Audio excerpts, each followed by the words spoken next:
This is Your Own Best Company, a podcast for people who love to work alone.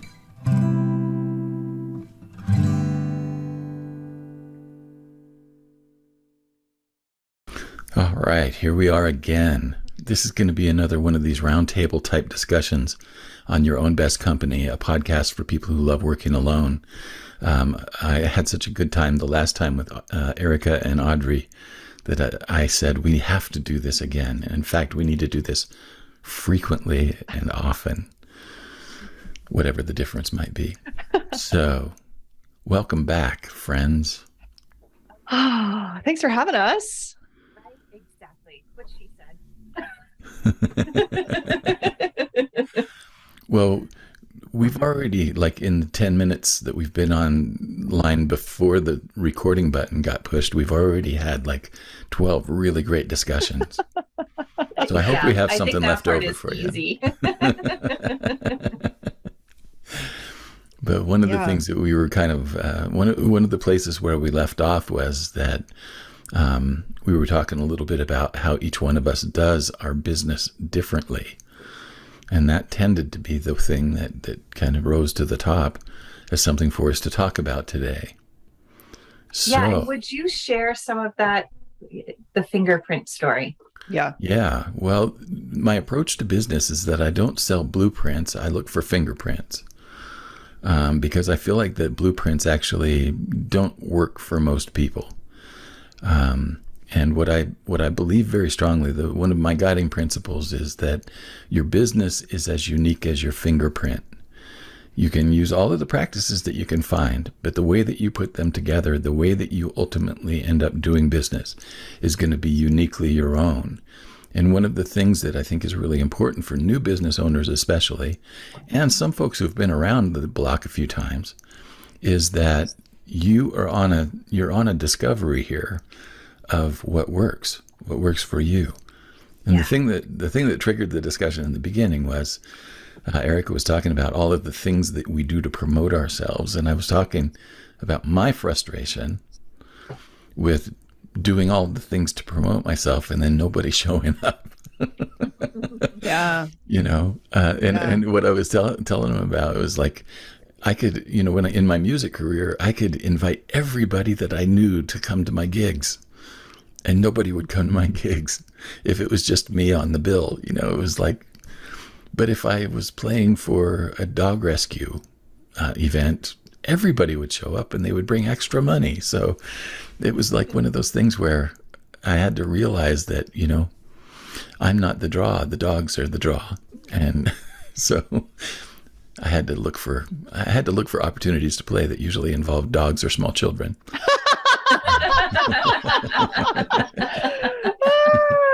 To be fair, I think that most people are in that situation where you add something cute and fuzzy to something that's always going to increase the motivation.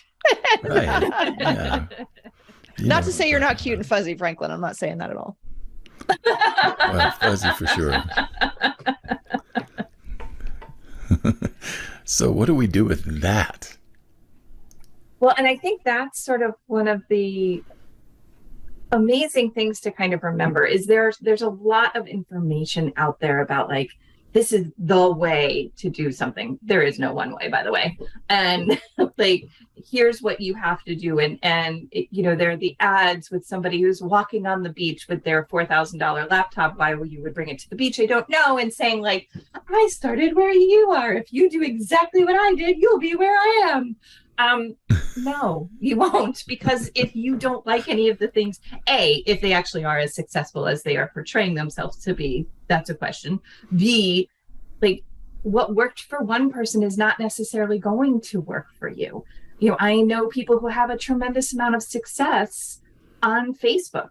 I am never getting back on Facebook ever again in the rest of there's nothing that would take me back there. So being able to treat everything as an experiment and to see how it feels and like to tap into some of Audrey's wisdom around your body's wisdom and what feels right for you, I think is a way to start filtering through the noise to say, okay, what's what actually works for me, because the thing that'll get results is the thing that you'll actually do. And if you hate a thing, you are not going to do it consistently. So I was talking with a client this morning, and we were talking about listening to the body, and Audrey's written some beautiful stuff about that lately. And I understand that you just did a video today, as a matter of fact. I did. So follow Audrey on LinkedIn and get your knowledge. In any case, the discussion that I was having this morning was that I've started to think, instead of aha moments, I'm starting to think about moments. Like the aha moment is actually a physical thing. Mm-hmm. It's like my gut says yes, I'm on board with this. Right? Is that a sacral response, Franklin? Well, most likely, yeah. Yeah. We were talking about, we had a very brief discussion on human design before this. Yeah, we were talking just a little bit about human design. I've dropped my woo fear and looked into it a little bit more in detail, and I found that there's some compelling things happening around that for me, and one of them is that willingness to be able to trust my gut, because I've been told that it's not trustworthy for much of my life. Yeah. You know? So can you say a little bit more about the aha versus Yeah, the aha moment. It's like that struck me, but I don't really know the difference.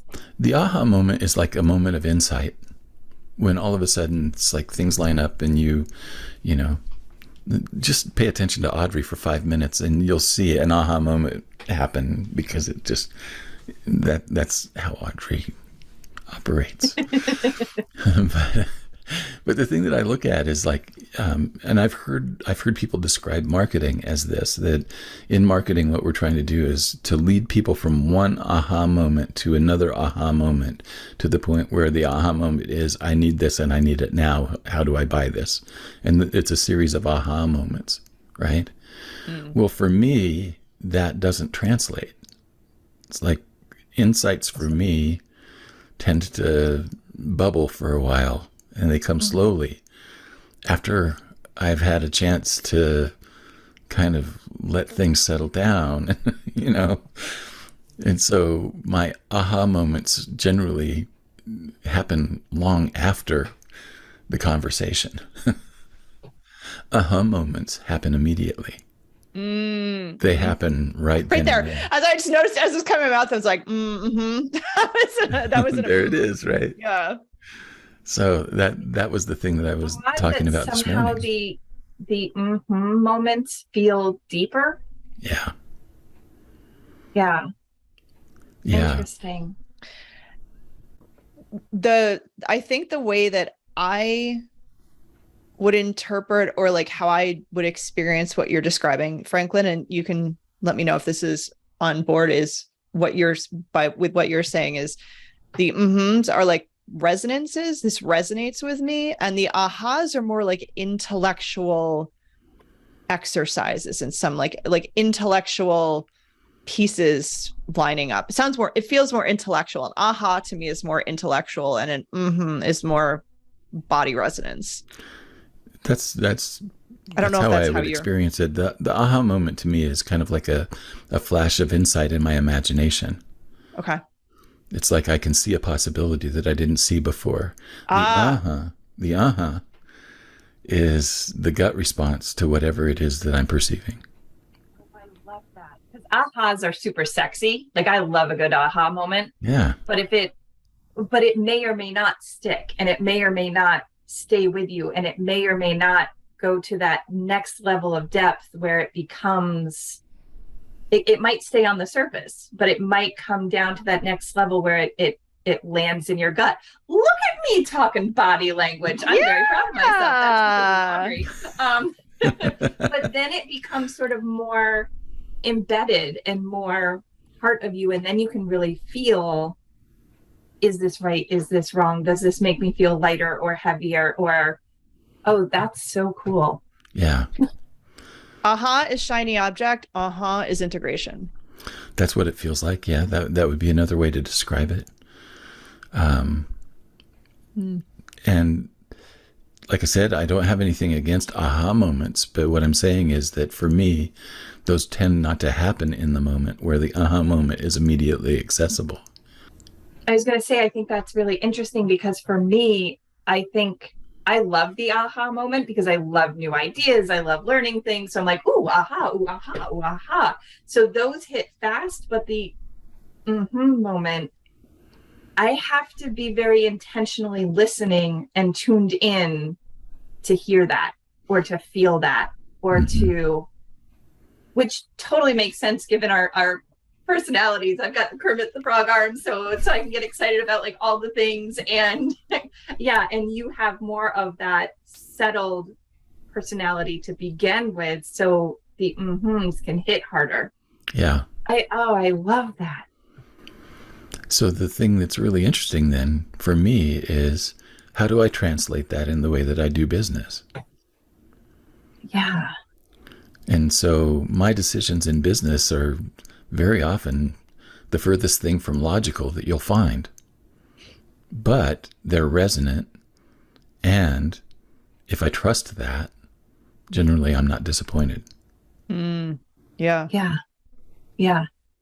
So can you give, maybe each of us could give an example of something that is that in business that may not be typical out there, like one of those decisions that we've made that is sort of like, okay, this is something I decided to do and it resonated with me. You start, Erica. You open that can of worms. I did open that can of worms, didn't I? So I think one of the things is, relatively recently, I made this decision and decided to publish all of my prices. And I have often been told, like, oh, you should never publish your prices. Like, why would you ever do that if your right clients don't care how much it costs, which to me is a banana pants thing to say. But it would add all of this extra anxiety to me as somebody for whom sales is not a natural thing, that it's like, and then it would be like, oh, and that costs us much money. And then like I kind of duck it. And it always felt almost like a bait and switch. Okay, we've had this great conversation and now I'm going to smack you in the head with the price. And if you weren't having the same expectations, then that's going to feel really gross. And so I decided to publish all of my pricing and immediately felt so much lighter, because now anybody who I'm talking to, whether it's scheduled as a definite sales call or whether it's a call and people are like, so, hey, I'd love to learn more about working with you. Like, it's all on my website. It's all published. You can kind of feel the feelings around and around whatever the pricing is, whether you're like, oh, that's great, like no problem, or oh, I could save up for this, or like whatever it is, because I come from a family with a lot of money issues. So it takes that off the table and allows us to talk with everybody knowing the critical information at the same time. And that was one of those decisions that once I made it, I felt immediately lighter and better, and like, okay, I know that other people say this isn't the thing and it turns you into a commodity and there's all of this other stuff, but I just don't feel that way. So I'm not worrying about it because this is a better way for me. I think it's brilliant. I was telling y'all before we started the recording about an interview I did with Danielle Gardner a couple of weeks ago. And Danielle has a book called Quiet Marketing. I think is one of the best marketing books for people like me that I've ever found. And I'm not going to use labels because the labels just suck at this point. But Danielle had a post that I just saw today that was on that very topic. It was talking about that transparency in your pricing is something that actually, reduces trauma. Yeah. And I loved that. And I can't remember her exact words, but it was along those same lines. It was like, let's just be upfront about it, right? And the other thing to be upfront about is that your pricing does have some influence on whether or not people choose to work with you or not. Yes. Mhm. That's normal. As it should. Yeah. Yeah. But we don't have to resort to sticker shock. Yeah. You know? Yeah. I agree. I'm the same as Erica. I've always published my prices, and I do want to my prices, I say them plural, but my pricing is the one-on-one work that I do. And if I run workshops or whatever, that pricing is always upfront.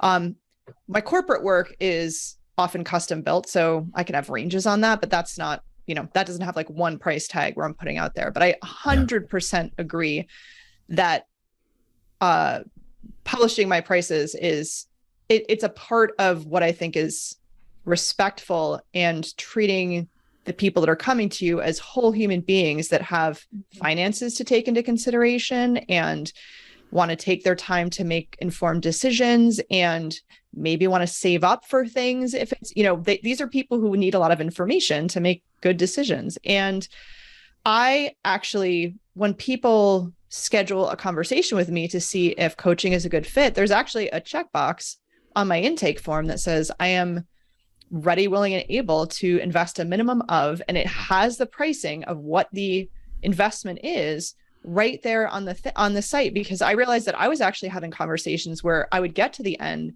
and it also says, it asks people to read specific pages on my site that's all about working with me, that's all about frequently asked questions, that's all about testimonials, so that when we get into an actual conversation, I spend all of the time with them talking about them.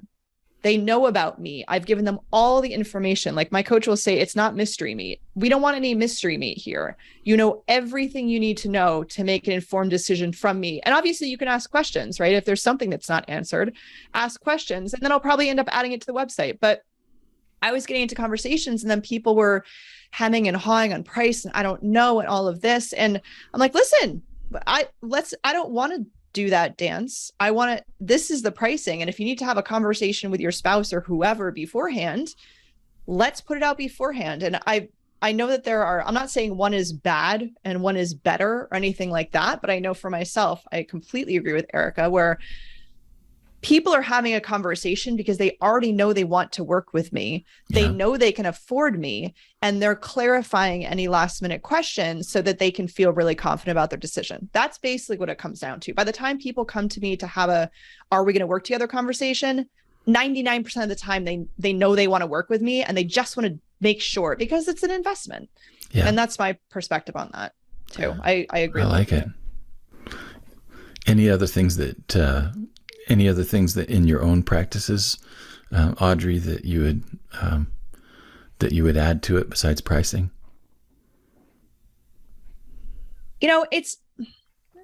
I don't know, because I think it's too hard to tell from the inside at this point. Like, when Erica was saying people say don't publish your prices, I'm kind of not even paying attention. I'm like, do people say that? And I guess they do. Like, there's some groups I'm in where people are like, never publish your prices, but I'm so not paying attention that I don't really know what's Yeah, I know, right? What's common at this point, and like what I'm doing or not doing. Beautiful. I love that. Because I think that's the source of so much of the mind trash that I end up with is like all of these messages from other people that are like, the way you have to price something is, they have to pay in full, or you incentivize them to pay in full by if they choose to do it over like 3 payments or 6 payments, that's going to cost them more. There's those things. There's like, you have to have an affiliate program. Everything you do has to be scalable. If you don't have $1 million business, then you're just playing around. Like, all of that head trash has made space in my brain at different times. And I've had to go in like a little picker and be like, get that out, get that out, get that out. And just like eliminate it, because it's the messaging just it has its hit, and it's made a nice little home. And then I need to like call the exterminator and get it out of there. Yeah. Get the bats out of the chimney. Yeah, exactly. Actually, when you said that, Erica, I have a preference for people doing payment plans to paying in full. Anytime Me somebody's too. paid in full, to be honest, it hasn't turned out well. I don't know what that is, but payment plans, I have a preference for how it feels to have that regular income coming in, that people are paying as the services are delivered. There's just something about that that to me feels better than paying in full. And I don't do any differential pricing. So if somebody is paying in payment plans, it's the same price as if they were to pay me in full. So that's maybe that's unusual. That's something that I do. Which I love, because you're often told like incentivize people, but then you're effectively punishing. First of all, you're the business owner, so you have made the decision to have a payment plan. That's on you. You don't then get to penalize the person who is taking advantage of the payment plan that you offered them by charging them more. But that's such a common practice, and it makes me buggy, especially if you are working with an audience of folks who are self-employed and there are real cash flow. Like cash flow is a thing. Like it is, isn't it? It's a very real thing. Yeah. Right. Well, I find it interesting. It's like if you want to get really confused about your pricing, you should join a Facebook group for coaches on, Oh gosh. because everybody's got an opinion and they all think they're right. Oh yeah. Oh yeah. And this is a part of my program. So, it's true. Right, exactly. This is what I did and it worked. So it'll obviously work for you. And exactly. Well, I think the thing that I find is that there have been some people that have told me that I shouldn't offer a free session up front. And yet the free session up front has actually been one of my most successful efforts in marketing my services. Mm-hmm. Because what's really hard for me to do is to describe the process. Right. I can't tell a person what's going to happen in a coaching session because every one of those coaching sessions unfolds differently. I'll tell you what I'll be doing. I'm the guy that's just sitting there and listening very intently to what you're saying. Mm-hmm. And when I have something to say, I'll say it. And you're going to wonder why you're paying how many hundreds of dollars for that? Well, right. But then if they experience it, it's a whole different ball of wax. The experience is the thing. And it's like once they've had that experience, they understand the value. And they don't sneeze at the rate. Right? Yeah. Yep. Yeah. Yeah. Yeah. There are so many things that I have that I'm chewing on around this. And I think it's really important to remember that in different stages of business, there comes different stages of confidence, and there comes different types of needs, and there becomes certain skill sets or tolerance to risk and experimentation that comes into play. I mean, I remember I think maybe, I can jokingly say right now, like, I don't know what I'm doing, but my version of I don't know what I'm doing now is very different than I don't know what I'm doing when I literally don't even know how to set up a scheduler. Like that's a very different flavor of I don't know what I'm doing. Yeah. I don't know what I'm doing when I'm not making any money is different than I don't know what I'm doing when I'm actually making money on a monthly basis. So I think it's important to realize that when you are first starting up in business, and this is not going to be some gross generalization, but in my experience in my own self and talking with other people, you will need to try on things. You will try on lots of stuff. You will waste your money. Well, you'll feel like you're wasting money on programs. You will hire a coach that maybe is a good coach for you at the beginning or isn't. You will take advice and try it out, and maybe it doesn't, maybe it works and maybe it doesn't. In the beginning, and I think that this comes from a lot of our past context. If you don't have the past context of entrepreneurial behavior, you've come from a school, some sort of school system, and then we're put into some sort of business system. So things are very standardized in a very particular way. You do things a certain way, you accomplish things a certain way. There's a step-by-step formula essentially that you follow, right? Entrepreneurship is whatever, right? I'm like, right, just throw all of that stuff out the window. There are general principles that are helpful, but you can really, I mean, the training wheels come off and all of a sudden you're like, I don't know what to do. So what do when we don't know what to do is we look for somebody who does know what they're doing so that we can find the answer again, right? So we can find the framework. So in the beginning, I think it's really normal. I remember a friend of mine talking about, she I don't know if I told this story before, but if I did, it's a good story, so you can listen to it again.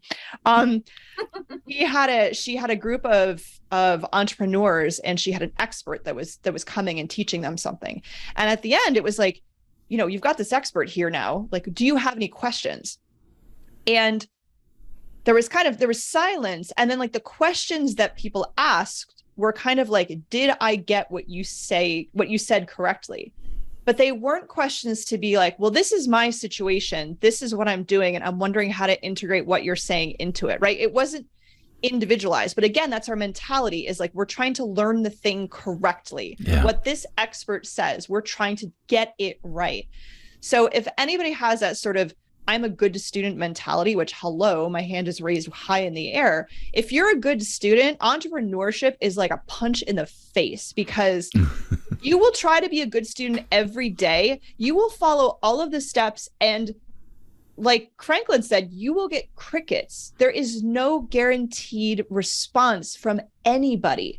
And if you do not have some sort of support system in those early years, you will not make it, because you will be hearing so many crickets or so many mixed signals. And I think for me, that's the most painful thing as an entrepreneur, is crickets, because there's no information. If you tell me you hate it, okay, great, I can make adjustments. If you tell me you love it, great, then I can do more of that. If you tell me nothing, I just make up stories. I don't know. Maybe everybody died and there's nobody on the other side of the internet anymore. Or maybe you just hate my guts. I have no idea. So you need people in the beginning to be like, okay, you need somebody to fluff you up, even when you're like, the story I'm making myself up for myself is that people hate me and hate my business and never want to buy anything from me ever again. I'll stop there because I have a lot of thoughts, but that's one of my pieces in the beginning. And I think that if we don't get past that, I have to follow the frameworks, and start branching out like all of us have, then it can really be tough. Yeah. I also think if you are hearing from, listening to, following a coach, consultant, God forbid, guru, and they are saying that their way is the only way, do not hire them. Mm-hmm. They just don't, because it's bullshit. There is no one right way to do it. And everything you get from somebody, even if it's an expert who you really respect and admire, filter it through your own filter. Like, okay, cool, does that work for me? What can I learn there? And one of the things that Audrey said that I love is like, you're going to make mistakes, but those are not bad things. Fail really stands for first attempt in learning. Fail. So I love it. Fail, like, and go ahead and fail big, because you are going to learn so much more from the stuff that you did that it was like, that was a hot mess. Then like, because then and it gives you information, and it gives you that stuff that you can work with. Oh, absolutely. But I think entrepreneurship is the best personality test in the world, because you're going to learn more about yourself through entrepreneurship than any other assessment you can take. 100%. And all of the baggage that you thought you dealt with your therapist 5 years ago, like, shows up again in the corner, and it's like, hello, and you're like, didn't I unpack you? And they're like, you unpacked me right into your business. That's where you unpacked me. Right? Exactly. Like, high five, I'm here now. Another thing that comes to my mind as we're talking is the whole idea of, People can sell a blueprint, and the blueprint is sexy.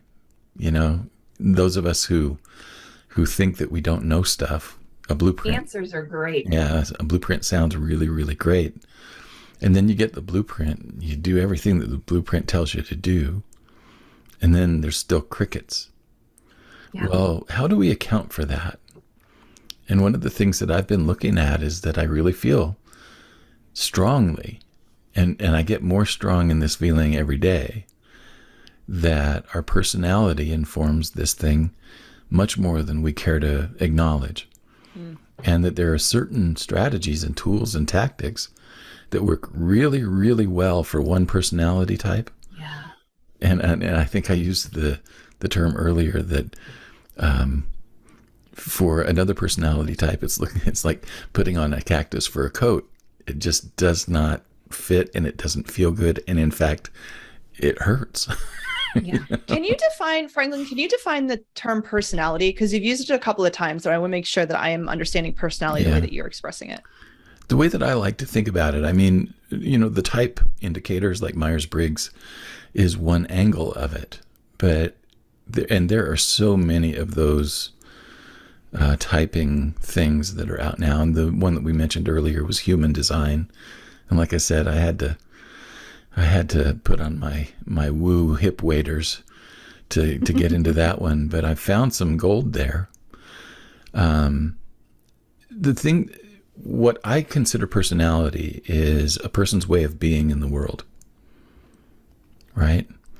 And it's like, it can include things like our preferences. It can include things like traits. It can include things like strengths. It can include things like weaknesses. But I look at a personality as kind of a complex makeup of who you are in the world, right? Mm-hmm. So no one instrument is going to be able to tell the whole story. Mm-hmm. One instrument is going to be able to tell us one part of the story, and we'll be able to understand a little bit of it. But we keep putting these jigsaw pieces together, and then ultimately, we find something of who we are. And that's kind of the way that I like to use the word personality, is who am I in the world? Does that make sense? Yeah. Yeah. And that's sort of like the way you're describing it. It's sort of like the essence of who you are. And it seems like it has a certain amount of, this is not a immovability, some version of like, this is like the essence of who you are, and this moves with you wherever you go. Is that accurate? I think, as I look back on my life, this understanding of who I am and this sense of who I am is something that has been fairly consistent all the way back. Yeah. Like, I was that kid whose favorite place in the world was a closet in the basement of my great aunt's hotel that had a pile of my grandmother's books and a light bulb. And I could go in there and close the door for hours and read. So how many of us are picturing like little baby Franklin under the stairwell? Like, I love that. Well, it was, it was kind of a Harry Potter kind of a. I was just going to say that's very Harry Potter vibes right there. When I saw the thing underneath the stairs, I thought, I love that place. That is my place. The Never-Ending Story came to mind immediately. Have you seen that film? It's an old movie. I don't know how well it holds up, but yeah, he's up in the attic and he's reading a book and it's just, yeah. So in any case, I mean, when I took the Myers-Briggs for the first time in college, and that's been 40 years ago now, I didn't score any extroversion points. 0. I was complete 40 points introvert all the way. Intuitive, very much the same. There was very little on the sensing and the data side of things. Feeling and thinking was kind of right up the middle, but I leaned more toward the feeling than the thinking.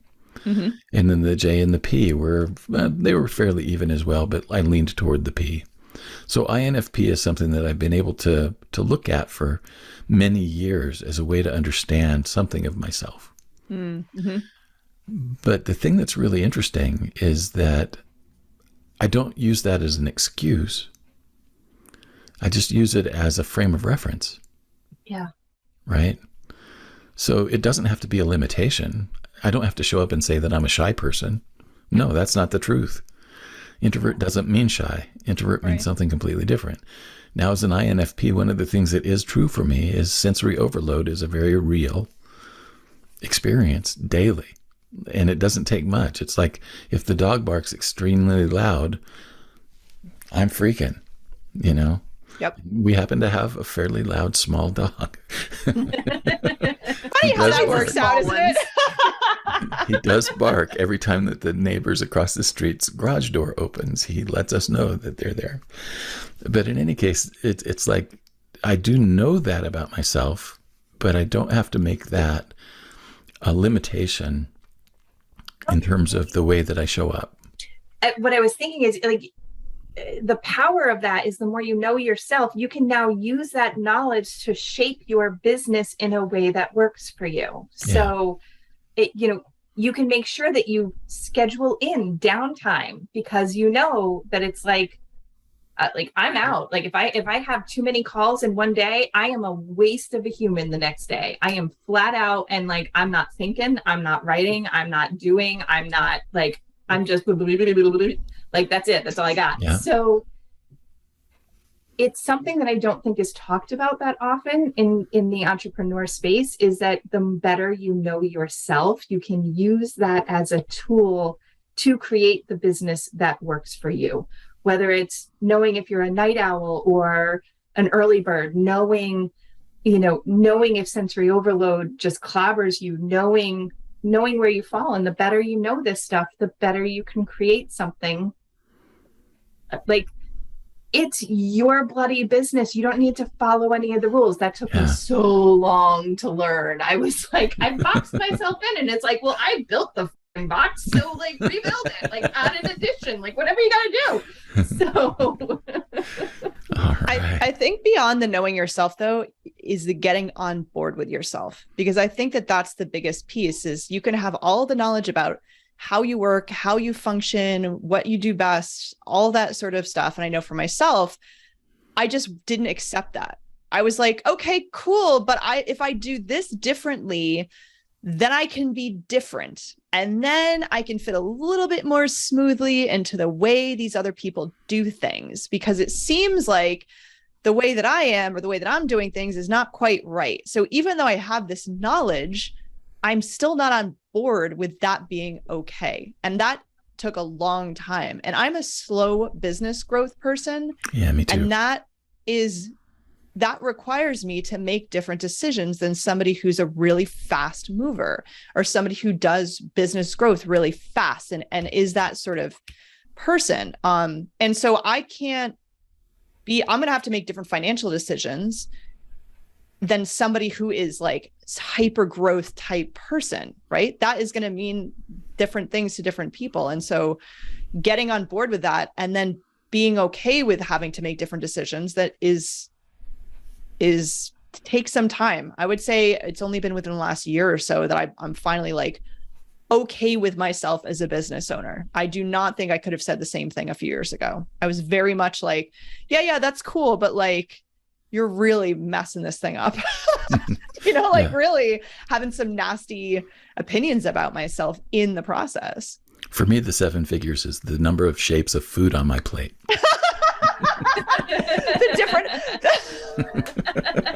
The chicken nuggets in the shape of a dinosaur and Stegosaurus. But I think, to that point, because I'm also a slow business growth, I love that nuance that you just brought to the conversation, Audrey, with sort of, yes, you have to know yourself, but then you have to accept yourself and start seeing your approach as a strength because it's what's going to get results for you and your people. And I totally lost my train of thought on that. But I love that whole nuanced piece because you have to do that. And then here it comes back full circle. The other piece is have people. Doing this by yourself sucks. Yeah. Like, have people, like, I have Audrey and Franklin and other people who are in this space who understand it. My family does not understand this stuff, like, at all. They like, traditional jobs is the way that they usually go, except for my dad who had both, but he was never fully self-employed. So have people around you who you can bounce these ideas off of, who you can have really honest conversations about whatever you're struggling with, whether it's pricing or marketing or promoting a particular program, or like, I'm just having a shit day and I just need somebody who understands it, because right now I want to just go get a normal job and can't I just be normal? I think every entrepreneur has had that conversation where it's like, can't I just be normal? Can't I just have a job job? And and in my good days, I know that my answer is no, I can't. Yeah. Been there, done that, right? Right. But in the bad days, it's like, why can't I just do that? It's so much simpler. I want to bring this around full circle again, kind of where we started, because I feel like that one of the things that we're looking at is coming back to Audrey's topic of listening to the body. Mm-hmm. And I feel like that, for me, what I've come around to is that I can trust my body when it comes to making decisions about my business.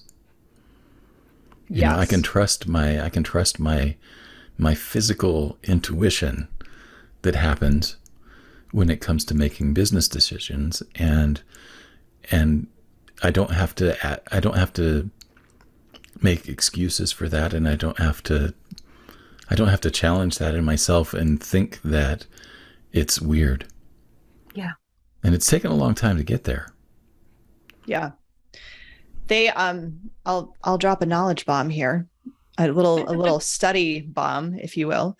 So they did a study on traders on the Franklin's already nodding. Maybe have you heard? Do you know about the study, the stock exchange study about people in interoception? So the concept of interoception is the concept of awareness of your internal sensations and like your heartbeat and your breathing, that sort of stuff. And interoception is also how I would say describe feeling.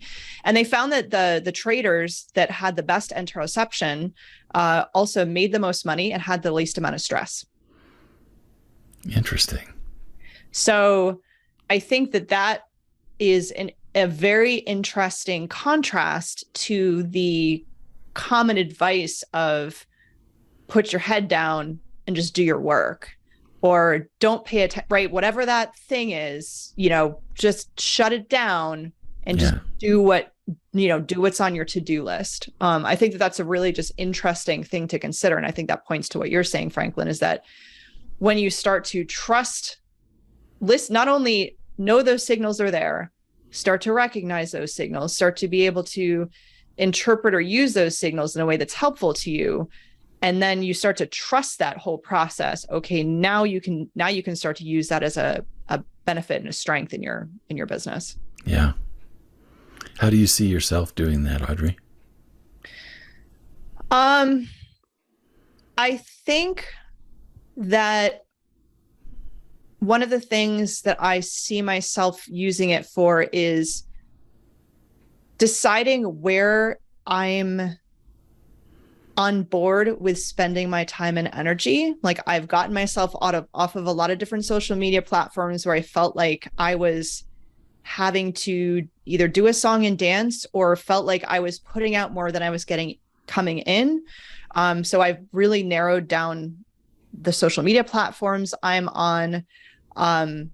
I've gotten very specific about what I want to talk about, when I want to talk about, the kind of interactions I have with people. I'm wanting for smaller interactions, but deeper impact and more money, really.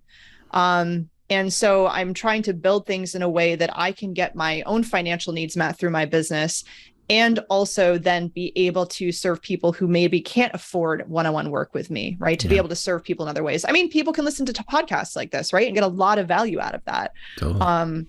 But I think that that's one of those things that I really took me a long time, because I really wanted to be able to serve everybody. And I think that's another entrepreneurial challenge in the beginning for people who get into entrepreneurship, because they want to help people, and then they want to help everybody, and then their pricing reflects wanting to help everybody, and then they're totally fried and not making any money, and then they're out. Yeah.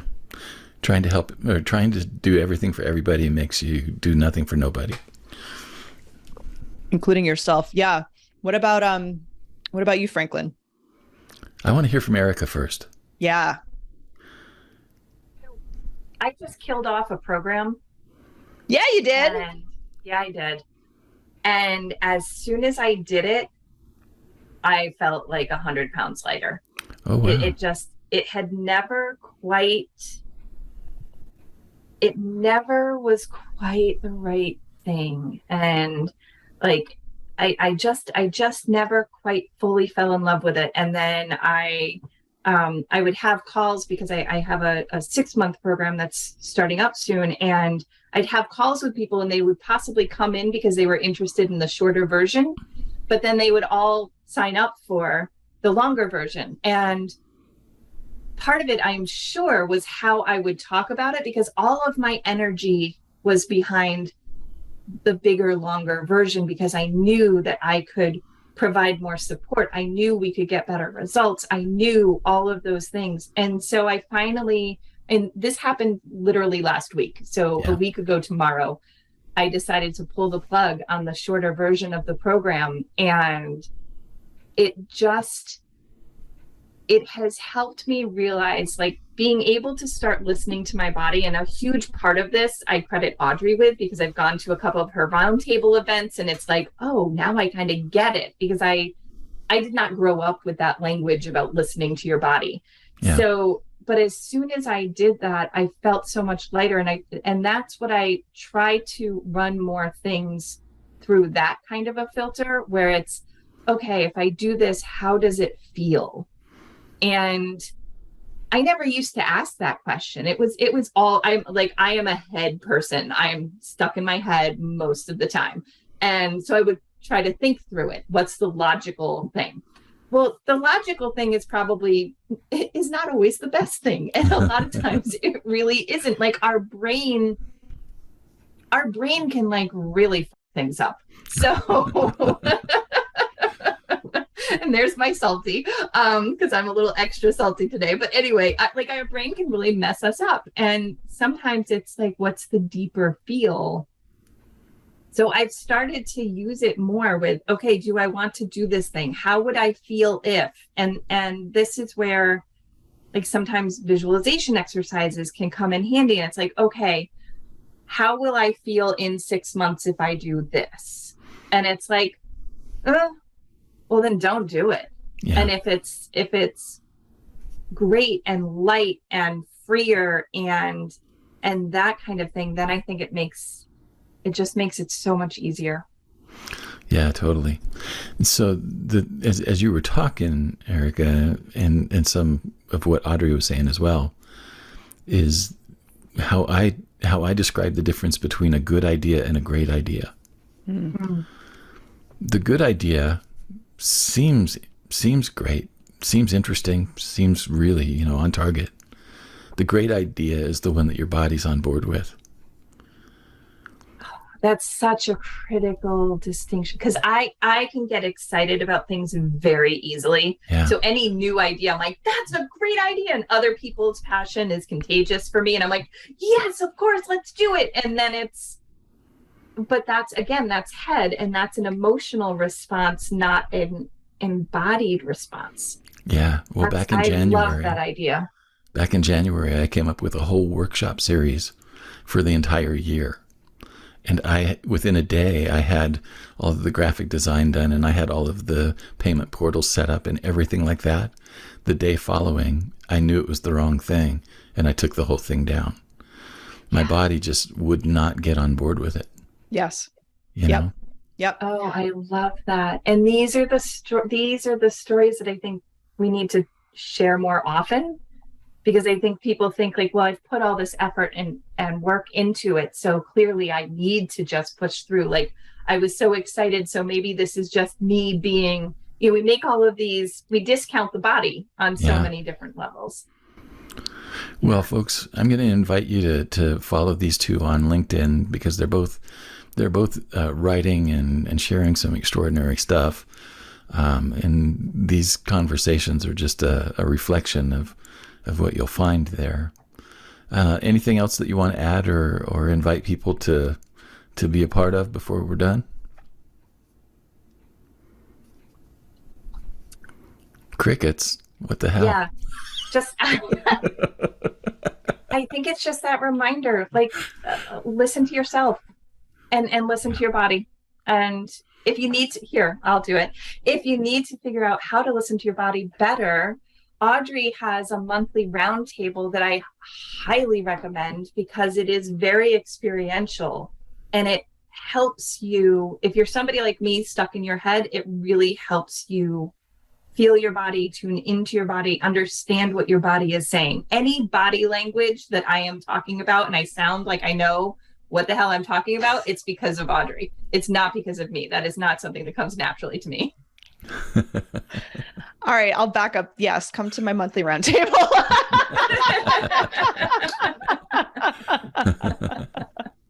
I would love to have you. Well, that sounds like a good resource for anybody who's thinking about this and who's hearing this and going, I wonder what this is all about. It is a good resource. Thank you, Erica. And I would also say that it is, don't beat yourself up along this journey too bad. I mean, you will beat yourself up along this journey. And I will say, beat yourself up a little bit less, or maybe try to understand why this can be challenging, especially if you were somebody who comes from a background where somebody else was calling the shots and you were just following directions.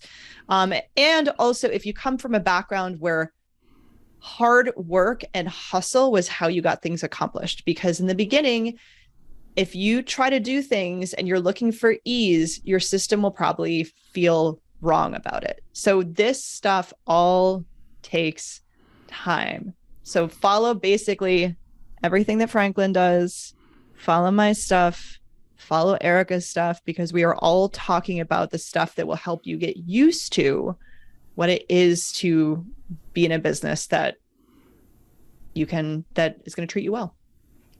What I'd like to close with is just the invitation that if you feel like beating yourself up, get in touch with me and I'll tell you whether you should be or not. That's so perfect. He will be very honest, kind and honest. He will tell you. I love it. All right. Well, we have to do this more often, friends. This is just so much fun. I've got all these notes. I've got all these notes in front of me. I've got plenty of other things to talk about. So I'm looking forward to our next conversation. Wonderful. Thanks for being here. Thank you so much. Thanks for listening to Your Own Best Company. If you enjoyed the show, would you do me a favor and subscribe on YouTube, Spotify, Apple Podcasts, or your favorite podcast host? If you really love it, leave me a review or share it with your circles. If you feel like your career is reaching a dead end, or you're feeling a deep sense of dissatisfaction in your work right now, I help people discover their gifts and then find or create new opportunities that are the best fit for their talent, experience, and lifestyle. Email me at coaching@franklintaggart.com for more information. I also help people start, finish, and launch creative projects, and I offer an ongoing marketing mastermind for solopreneurs and freelancers. More information on these programs and services can be found at franklintaggart.com. Thanks again for spending this time with me.